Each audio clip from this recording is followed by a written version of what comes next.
بسم اللہ الرحمن الرحیم عن رجل من اصحاب النبی صلی اللہ علیہ وسلم قال قال رسول اللہ صلی اللہ تعالی علیہ وسلم علیک السلام وعلی ابیک السلام رواہ ابو داود۔ صحابی رسول فرماتے ہیں مجھے میرے والد صاحب نے نبی پاک صلی اللہ علیہ وسلم کی خدمت میں بھیجا اور کہا حضور کو میرا سلام کہنا، کہ فرماتے فاتیتہ فقلت، میں حضور کی خدمت میں آیا، عرض کیا ان ابی یقرئک السلام، یا رسول اللہ میرے والد صاحب آپ کو سلام کہہ رہے تھے۔ حضور علیہ الصلوۃ والسلام نے جواب دیا علیک السلام وعلی ابیک السلام، آپ پر بھی سلامتی ہو اور آپ کے والد گرامی پر بھی سلامتی ہو۔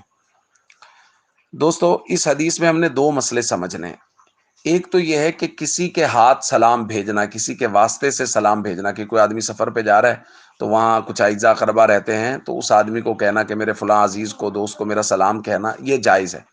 اور دوسرا صحابی رسول نبی پاک صلی اللہ علیہ وسلم کی طرف سلام بھیج رہے ہیں تو یہ بھی بات ثابت ہو گئی کہ کوئی چھوٹا کسی بڑے کو سلام بھیج سکتا ہے۔ بیٹا والد کا اگر سفر پہ ہیں تو والد کے پاس کوئی جا رہا ہے ان کو سلام بھیج سکتا ہے، شاگرد استاذ کو سلام بھیج سکتا ہے، کوئی مرید اپنے شیخ کو سلام بھیج سکتا ہے، کسی بزرگ کو سلام بھیجا جا سکتا ہے، یہ خلاف ادب نہیں ہے۔ اور اس سے اگلی بات یہ ہے کہ اگر کوئی سلام بھیجتا ہے کسی کے ہاتھ تو اس کے جواب دینے کا طریقہ کیا ہے؟ تو اس کے جواب دینے کا جو طریقہ ہے وہ یہ ہے کہ جو سلام لایا ہے پہلے اس پر سلامتی، پھر اس کے بعد جس نے سلام بھیجا اس پر، تو اس کے جواب کا طریقہ ہوگا علیکہ وعلیہ السلام۔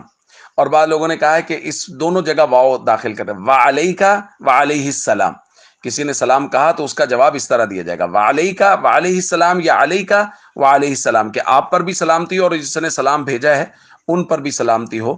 تو اگر کوئی سلام بھیجو تو اس کے سلام کے جواب کا طریقہ یہ ہے جو نبی پاک صلی اللہ علیہ وسلم نے تلقین فرمایا ہے۔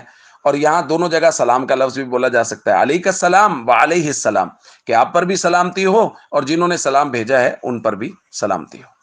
السلام علیکم ورحمۃ اللہ وبرکاتہ۔